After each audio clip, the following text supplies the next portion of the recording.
नबी पाक साहिब लौलाक सल्लल्लाहु अलैहि वसल्लम इरशाद फरमाते हैं कि अल्लाह तबारक व तआला इरशाद फरमाता है, हदीस कुदसी है जो कि हज़रत सय्यदुना अबू हुरैरा रदियल्लाहु ताला अन्हु से मरवी है कि फ़रमाया इन्नल्लाह अज़्ज़ व जल्ला क़ाला मन आज़ाली वलियन फ़क़द आज़नतुहु बिल हर्ब। फ़रमाया कि अल्लाह ताला फ़रमाता है, हदीस कुदसी है, नबी पाक अलैहिस्सलाम इस बात को रब की तरफ मंसूब करते हैं, बुखारी की हदीस है और मुस्तनद रिवायत है। फ़रमाया कि रब्बे कायनात इरशाद फरमाता है कि जो बंदा भी मेरे किसी वली को तकलीफ़ देता है, अज़ियत देता है, उससे दुश्मनी इख्तियार करता है। बाज़ रिवायात में अल्फाज हैं मन आदाली वलियन, कि जो मेरे किसी वली से दुश्मनी इख्तियार करता है, उसे तकलीफ़ और ईज़ा देता है, तो रब्बे कायनात इरशाद फरमाता है कि मैं उस बंदे से ऐलान जंग कर लेता हूँ। अब आप गौर फरमा लीजिए कि अल्लाह के वलियों की शान और अज़मत कैसी है, उनका रुतबा और मकाम कैसा है। जहाँ तक मेरा नाक़िस मुताला है, कुरान व हदीस में दो मकामात ऐसे आए हैं कि जहाँ पर रब्बे कायनात ने ये इरशाद फरमाया कि मैं अपने बंदे से ऐलान जंग कर लेता हूँ। वो दो मकामात कौन से हैं? एक तीसरे पारे में रब्बे कायनात ने सूद के मुतालिक गुफ्तगू करते हुए इरशाद फरमाया कि जो बंदा सूद खाता है, सूद का लेन देन करता है, रब्बे कायनात इरशाद फरमाता है कि फ़इल्लम तफ़अलू फ़अज़नू बिहर्बिम मिनल्लाहि व रसूली। अगर तुम सूद से नहीं रुकते तो बस फिर अल्लाह और उसके रसूल के साथ जंग करने के लिए तैयार हो जाओ। एक ये सूदी मामले के हवाले से फ़रमाया और दूसरा मकाम रब ने अपने वलियों की शान बयान करते हुए फ़रमाया कि जो मेरे वली से दुश्मनी करता है, जो मेरे किसी वली को अज़ियत और तकलीफ़ देगा, तो रब फरमाता है मैं उससे ऐलान जंग कर लेता हूँ। बदकिस्मती से हमारे यहाँ बहुत सारे लोग ऐसे पैदा हो चुके हुए हैं या ऐसे लोगों के पैरोकार, उनके पीछे चलने वाले पैदा हो चुके हैं कि कोई बंदा उठकर अल्लाह के वलियों के ख़िलाफ़ बकवास कर देता है, उनको बुरा भला कहता है। और माज़ अल्लाह इस तरह के भी लोग हैं जो सोशल मीडिया पर बैठकर कहते हैं जी बस जितने भी बाबे गुज़रे हैं, जितने भी वली गुज़रे हैं, किसी ने कोई काम नहीं किया, जो काम दीन का कर रहा हूँ मैं ही कर रहा हूँ। ये बदकिस्मत लोग के जो अल्लाह के वलियों पर वन शॉट एतराज़ कर देते हैं और बिल्कुल उनको रद्द कर देते हैं और उनके बारे में तौहीन आमेज़ कलिमात कहते हैं और तरह तरह के एतराज़ात औलिया अल्लाह के वलियों पर और कन्फर्म वलीउल्लाह जो गुज़रे हैं, जिनका तज़किरा हमें मिलता है, लोग जिनको वलीउल्लाह जानते हैं, मानते हैं, औलिया सूफिया जिनको अल्लाह का वली समझते आए हैं, उन अल्लाह के वलियों पर एतराज़ात करते हैं, उनके लिए अज़ियत वाला मामला रखते हैं, उनके साथ दुश्मनियाँ पैदा करते हैं और उसका इजहार करते हैं।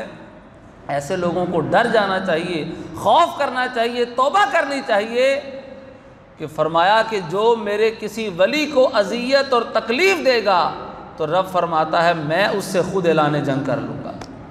जिससे रब जंग का ऐलान फरमा ले तो आप समझ सकते हैं उसकी दुनिया भी तबाह है, उसकी आखिरत भी तबाह है। जिससे रब ऐलान जंग कर ले, वो खा नाम का मुसलमान ही क्यों ना हो, खदशा है, अंदेशा है कि दुनिया से जाते हुए कहीं वलियों की दुश्मनी की नहूसत की वजह से कहीं उसका ईमान ज़ाया ना हो जाए। फरमाया इन्नमल अअमालु बिल ख़वातीम, अमाल का दारोमदार उनके ख़ातिमों पर है। अमाल का दारोमदार ख़ातिमों पर है, बंदे का ख़ातिमा जैसा होगा आखिरत में हाल वही होगा। सारी ज़िंदगी इबादतें, रियाज़तें सब कुछ करता रहे, लेकिन दुनिया से बेईमान होकर चला गया तो सारी इबादतें, रियाज़तें ज़ाया हो गई। तो कहीं ऐसा ना हो कि हम अल्लाह के वलियों से दुश्मनियाँ अपने दिल में पालें, इनके बारे में गलत ख्यालात दिल में लाएं, या ऐसे लोग के जो अल्लाह के वलियों से दुश्मनियों की बातें करते हैं, उनको बुरा भला कहते हैं, उनको ईज़ा देते हैं, उनके बारे में गलत कलिमात का इस्तेमाल करते हैं, हम उनको सुनते भी रहें, सपोर्ट भी करते रहें और उनके पीछे भी चलते रहें। तो कहीं ऐसा ना हो कि अल्लाह के वलियों से यूँ दुश्मनी मोल लेने की वजह से कहीं अल्लाह ना करे हमारा ईमान भी ज़ाया ना हो जाए। तो फरमाया कि जो मेरे किसी वली से दुश्मनी करता है, ईज़ा देता है, उसे तकलीफ़ देता है, मैं उससे ऐलान जंग फरमा लेता हूँ। और फरमाया वमा तक़र्रबा इलैया अब्दी बिशैइन अफ़दलु मिन अदाई मा इफ्तरतु अलैहि, कि बंदा सबसे ज़्यादा जो मेरा कुर्ब हासिल करता है।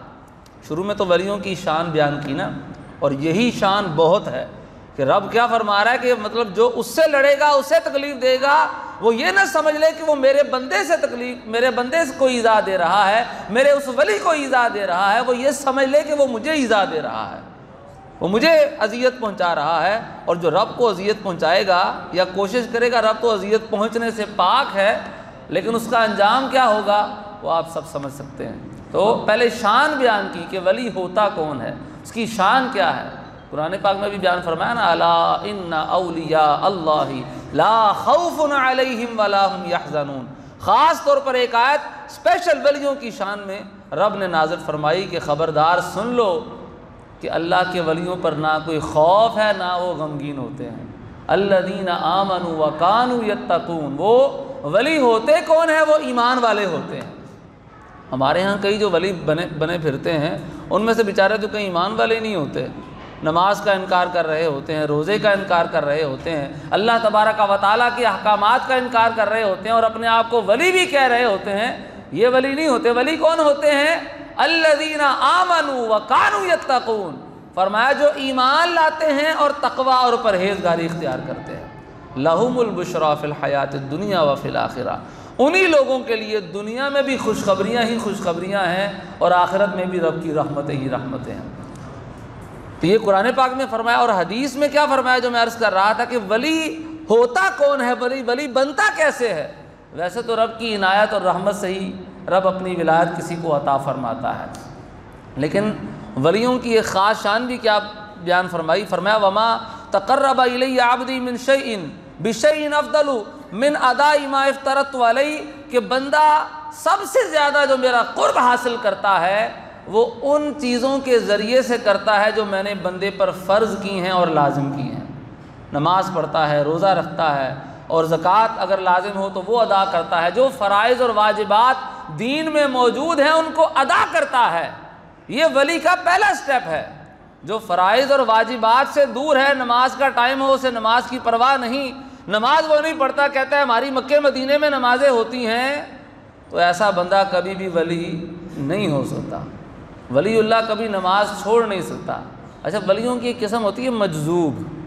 मजजूब वो लोग उन्हें कहा जाता है कि जो अल्लाह की मोहब्बत में मतलब आपे से बाहर हो चुके होते हैं, उनकी अकल बाकी नहीं रहती, अल्लाह की मोहब्बत में वो ऐसे मस्त हो जाते हैं, उनसे शरीयत का कलम उठ जाता है, उनसे शरीयत का कलम, क्योंकि उनकी अकल ज़ाया हो चुकी होती है अल्लाह की मोहब्बत में, उन्हें कोई होश नहीं होता। लेकिन जो ऐसे मजजूब होते हैं ये हर एक से मिलते भी नहीं है ना, हर एक बंदा इन्हें पा सकता है। बहरहाल ऐसे लोग भी मौजूद होते हैं कि जो अल्लाह की मोहब्बत में बिल्कुल दुनिया माफिया से बेखबर होते हैं, उन्हें कोई ख़बर नहीं होती, ना अपनी को खबर होती है ना किसी की को खबर होती है। उन मजाजीब के बारे में भी, उन मजजूब वलीउल्लाह जो लोग हैं उनके बारे में भी फरमाया कि हालांकि वो ना उन पर नमाज ना रोज़ा, वो एक तरह के मतलब जिसको आप लफ्ज़ पागल यूज़ करते हैं, वो चूँकि वो अल्लाह की मोहब्बत में मस्त होते हैं तो इसलिए लफ्ज़ पागल उनके लिए मुनासिब नहीं है। अदब और अदब की वजह से उनके लिए लफ्ज़ मजजूब इस्तेमाल किया जाता है, लेकिन बेसिकली अल्लाह की मोहब्बत की वजह से उनकी अकल ज़ाया हो चुकी होती है, और जिसकी अकल ना हो शरीयत का कलम उससे उठ जाता है।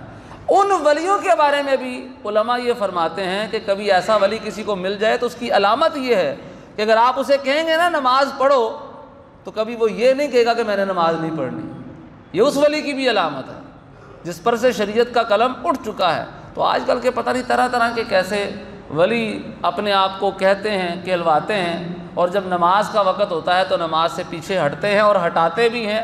तो ऐसे लोग कभी भी अल्लाह के वली नहीं हो सकते। फरमाया कि बंदा सबसे ज़्यादा मेरा कुर्ब उन चीज़ों से हासिल करता है जो मैंने बंदे पर फ़र्ज़ की हैं और लाजिम की हैं।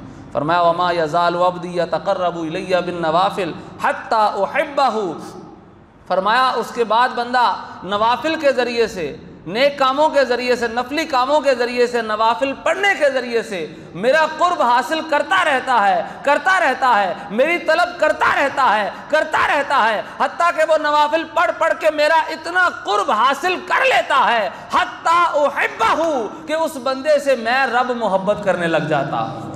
फ़इज़ा अहबब्तुहु कुन्तु समअहु अल्लज़ी यस्मअु बिही व बसरहु अल्लज़ी यबसुरु बिही व यदहु अल्लती यबतिशु बिहा व रिजलहु अल्लती यमशी बिहा।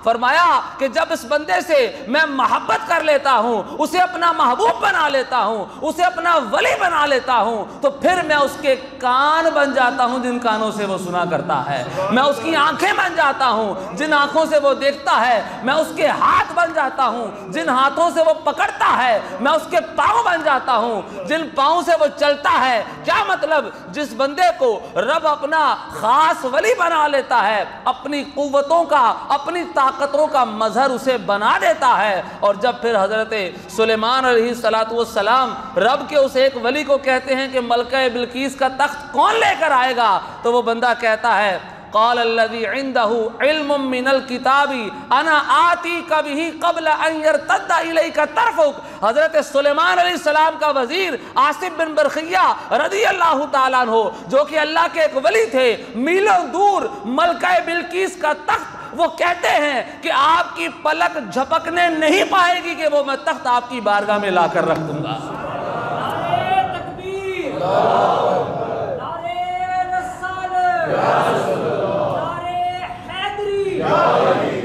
और फिर खाली ये बात नहीं कही, बल्कि कुरान कहता है फलम्मा रआहु मुस्तक़िरन इंदहु, जब हज़रत सुलेमान अलैहिस्सलाम ने नज़र उठा कर देखा तो वो तख्त उनके सामने ही मौजूद था। ये विलायत का रुतबा रब ने कुरान में बयान फरमाया कि जो अल्लाह का वली होता है उसकी शान और अज़मत ये हुआ करती है। तो जिसको रब अपना वली बना लेता है, अपना महबूब बना लेता है, मैं उसकी आंखें बन जाता हूँ, मैं उसके कान बन जाता हूँ, मैं उसके हाथ बन जाता हूँ, यानी अपनी ताकतों का और अपनी सिफ़ात का मज़हर रब उसे बना लेता है, मैं उसकी आंखें बन जाता हूँ जिससे वो देखता है। तो जब हज़रत दाता गंज बख्श हजवेरी रहमतुल्लाहि ताला अलैह नमाज पढ़ाते हैं, एतराज़ करने वाले एतराज़ करते हैं कि ये किबला की समत दुरुस्त नहीं है, तो फरमाया जाता है कि आओ फिर पीछे नमाज पढ़ लो, आज किबला तुम्हें बताया नहीं जाएगा, बल्कि नमाज के बाद समते किबला की तरफ देख लेना, तुम्हें सामने की दीवार नजर नहीं आएगी बल्कि काबे के जलवे नजर आएंगे। और फिर ऐसा ही हुआ, जब सलाम फेरा तो जितने मुक्तदी थे हजूर दाता गंज बख्श रहमतुल्लाहि ताला अलैह की इक्तिदा में नमाज अदा कर रहे थे, जब आपने सामने किबले की जानिब इशारा फरमाया तो सामने दीवारे किबला मौजूद नहीं थी, बल्कि सब के सब काबा के जलवे देख रहे थे। तो ये हजूर दाता गंज बख्श अली बिन उस्मान हजवेरी रहमतुल्लाहि ताला अलैह की करामत है। और आपकी ये मशहूर करामत है कि आपके जो मुक्तदी थे या बाद आपके जो करीब के लोग थे, उलमा थे उस वक़्त के, उन्होंने किबला के हवाले से एतराज़ किया कि काबा की समत आपकी मस्जिद की दुरुस्त नहीं है, आम मसाजिद से ज़रा कुछ हट कर थी। तो आपने खाली बताया नहीं, तहकीक नहीं की, करके दिखा दिया। जब करके दिखा दिया तो फिर तो सभी को मानना पड़ा ना। तो ये कैसे हुआ? ये ऐसे हुआ कि जिसको रब अपना वली और प्यारा बना लेता है, उसकी आंखें फिर आम आंखें नहीं रहती, उसके कान फिर आम कान नहीं रहते, उसके हाथ फिर आम हाथ नहीं रहते। अल्लाह तबारक व तआला उसे अपनी कुव्वतों का और अपनी ताकतों का मजहर बना देता है। तो ये अल्लाह तबारक व तआला के औलिया हैं और उनमें मशहूर वलीउल्लाह हजूर दाता गंज बख्श रहमतुल्लाहि ताला अलैह अली बिन उस्मान हजवेरी रहमतुल्लाहि ताला अलैह हैं, जिनका उर्स मुबारक सफ़रुल मुज़फ़्फ़र के महीने में आता है। बहुत सारे उश्शाकान औलिया हजूर दाता गंज बख्श रहमतुल्लाहि ताला अलैह के मज़ारात पे हाज़री देते हैं। ये बहुत ही अज़मत और सादत वाली बात है कि आप सुलहा के औलिया के मज़ारात पर हाज़री दें, वहाँ जाकर रब से अपनी हाजतें मांगें। रब तो हर जगह ही हाजतें पूरी करता है, लेकिन जब आप किसी अल्लाह वाले की खिदमत में जाते हैं तो वहाँ जाकर जो आप दुआ करते हैं, रब की इनायतें और रहमतें वहाँ पर आप पर ज़्यादा बरसती हैं। सफ़ा और मरवा का किस्सा तो कुरान में है ना, इन्न सफ़ा वल मरवता मिन शआइरिल्लाह, कि सफ़ा और मरवा रब फरमाता है ये मेरी निशानियों में से एक निशानियाँ हैं। हालांकि वो दो पत्थर ही हैं, और वहाँ हुक्म है कि जब आप वहाँ पर सही करें तो वहाँ अल्लाह की बारगाह में दुआ मांगें, काबे की तरफ रुख करें और वहाँ पर सफ़ा मरवा के किनारों पर खड़े होकर अल्लाह से दुआएं मांगें, वहाँ अल्लाह आपकी दुआएं कबूल फरमाएगा। अरे वजह क्या है, वजह और हिकमत क्या है? वहाँ अल्लाह की एक नेक बंदी हज़रत सैयदतुना हाजरा रज़ी अल्लाह ताला अन्हा ने हज़रत इस्माईल अलैहिस्सलाम अल्लाह के नबी की प्यास बुझाने के लिए दौड़ लगाई थी, वहां वो चली थी, पानी को तलाश किया था। अरे जहां पर, जिस पत्थर पर, जिस पहाड़ पर अल्लाह की एक वलिया के कदम लग जाए तो कुरान में ये ऐलान हो जाए कि वो दो पहाड़ियां कोई आम पहाड़ियां नहीं हैं, बल्कि वो अल्लाह की निशानियों में से एक निशानी है। तो जब साबिका उम्मत की एक वलिया के कदम जा लग जाए, वो अल्लाह की निशानियों में से एक निशानी हो जाए, तो जब उम्मत महबूब सल्लल्लाहु अलैहि वसल्लम का एक वली हुजूर दाता गंज बख्श रहमतुल्लाहि ताला अलैह पूरे के पूरे ही जहां मौजूद हों, तो वो अल्लाह की निशानियों में से निशानी क्यों ना बन जाए? वो भी अल्लाह की निशानियों में से निशानी है। अल्लाह के वली जहां जहां अब भी मौजूद हैं, अब हज़रत सैयदतुना हाजरा रज़ी अल्लाह ताला अन्हा तो वहाँ मौजूद भी नहीं ना, उनके तो कदम लगे थे बस एक दफ़ा। तो अल्लाह ने फरमाया कि ये बाबरकत जगह हैं, मकाम इब्राहीम कौन नहीं जानता। अल्लाह के नबी के कदम लगे, फरमाया यहाँ पे नमाज पढ़ो। ये बातें समझाने के लिए अब क़यामत तक के लिए कुरान की आयतें तो नाज़िल नहीं होनी थी कि हुज़ूर गौसे आज़म आते तो फिर कुरान उतरता, दाता गंज बख्श रहमतुल्लाहि ताला अलैह आते तो फिर कुरान उतरता। कुरान ने मिसालें बयान फरमा दी हैं कि साबिका जो वलीउल्लाह थे, असहाबे कहफ का किस्सा किसने नहीं सुना? उनका किस्सा कुरान में बयान फरमाया तो वहाँ लोगों ने भला क्या कहा, लनत्तखिज़न्ना अलैहिम मस्जिदा। असहाबे कहफ जब अपना ज़िंदा हुए, लोगों को बताया कि आखिरत की ज़िंदगी बरहक है, उसके बाद दोबारा वो गार में जाकर आराम फरमा हो गए और वहीं पर फौत हो गए, तो लोग इनसे बड़े मुतासिर हुए कि ये अल्लाह के नेक बंदे थे जो दीन के लिए निकले थे। जब वो गार में दोबारा चले गए तो कुरान कहता है लनत्तखिज़न्ना अलैहिम मस्जिदा।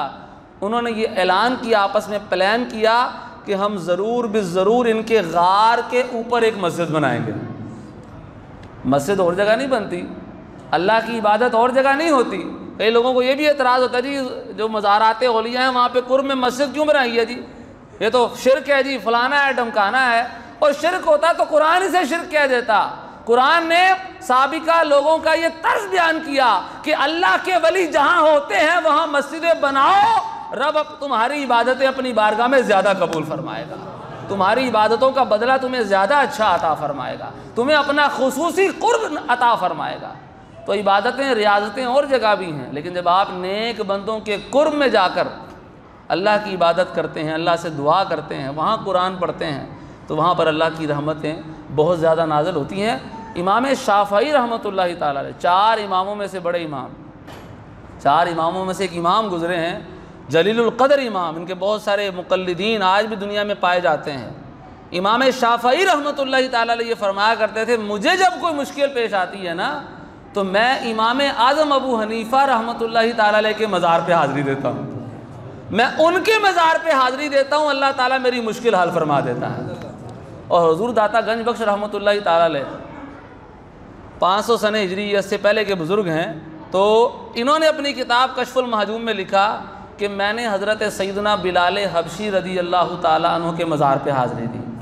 यानी इसका मतलब है कि ये बुज़ुर्गों का मामूल होता था कि वो किसी भी ऐसे इलाके में जाते थे जहाँ किसी अल्लाह के वली का मज़ार हुआ करता था, वहाँ पर हाज़िरी लाजमी दिया करते थे।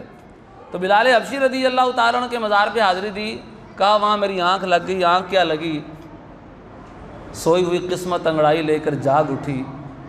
मौज़िन रसूल बिलाल हबशी रज़ी अल्लाह ताला अन्हु के आका दो आलम नूर मुजस्सम सल्लल्लाहु अलैहि वसल्लम मेरे ख्वाब में तशरीफ़ ले आए। वो मेरे ख्वाब में आए, देखा कि गोद में कोई हस्ती मौजूद है, कोई ज़ईफ़ बुज़ुर्ग मौजूद हैं और हुज़ूर उनसे बड़ा प्यार फरमा रहे हैं। तो मैंने फ़ौरन आगे बढ़कर कदम चूमे। ये कश्फुल महजूम में भी दाता गंज बख्श रहमतुल्लाहि ताला अलैह ने लिखा है। मैंने फ़ौरन आगे बढ़कर कदम चूमे, अर्ज़ की या रसूल अल्लाह सल्लल्लाहु ताला अलैहि वसल्लम ये खुश नसीब हस्ती कौन है? फरमाया ये तुम इन्हें नहीं जानते, ये तुम्हारे इमाम आज़म अबू हनीफ़ा रहमतुल्लाहि ताला अलैह है। इससे इमाम आज़म की शान का भी पता चला और ये भी पता चला कि हुज़ूर दाता गंज बख्श रहमतुल्लाहि ताला अलैह और औलिया जितने भी गुज़रे हैं वो औलिया किराम नेक बंदे जितने भी गुजरे हैं वो वलियों की बारगाहों में हाज़िरी दिया करते थे, वहाँ जाकर दुआएं मांगा करते थे। अल्लाह वहाँ हाज़िरी की बरकत से उनकी दुआएं पूरी कर देता था, उनकी हाजतें पूरी कर देता था। लेकिन ये बात मैं लाजमी कहूँगा कि आजकल हमारे यहाँ मज़ारात पे जो चादर चढ़ाने का और वहाँ हाज़िरी देने का जो नया एक अंदाज़ है, ढोल ढमक्के और अजीबोगरीब अंदाज़, मर्दों औरतों का इख्तिलात और गलत किस्म के गैर शरई काम जो बदकिस्मती से औलिया अल्लाह के मज़ारात पर किए जाते हैं, ये बिल्कुल अल्लाह तबारक व तआला का हुक्म है, ना ही नबी पाक अलैहिस्सलाम का हुक्म है। ये कोई शरीयत का हुक्म नहीं है, बल्कि शरीयत की मुखालफत है इसमें। तो मेरी ये गुजारिश है, जब भी आप मज़ार पे हाज़िरी दें, किसी भी अल्लाह के वली के मज़ार पर हाज़िरी दें, और हुज़ूर दाता गंज बख्श रहमतुल्लाहि ताला अलैह के उर्स पर भी अगर हाज़िर हों, तो इन सारी चीज़ों से अपने आप को बचा के रखें। और जहाँ तक हो सके आप अगर किसी को मना कर सकते हैं तो मना करें। वहाँ बरकतें लेने का तरीका ये है कि वहाँ पे आप हाज़िरी दें, वहाँ दुआ करें, फ़ातिहा पढ़ें, उनके लिए साले सवाब करें, उनके दर्जात की बुलंदी के लिए भी दुआ करें, और उनके वसीले से जो अपनी भी हाजतें हैं वो भी अल्लाह से मांगें, अल्लाह आपकी हाजतें पूरी फरमाएगा। लेकिन अगर वहाँ जाके गलत काम करेंगे, ढोल ढमक्के और इन मर्दों औरतों के इख्तिलात में अगर आप वहाँ पड़ जाएंगे तो फिर आपको कुछ हासिल नहीं होगा। अल्लाह तबारक व तआला हमें अपने वलियों की सच्ची पक्की मोहब्बत अता फ़रमाए। आमीन बिजाहिन नबी अमीन सल्लल्लाहु अलैहि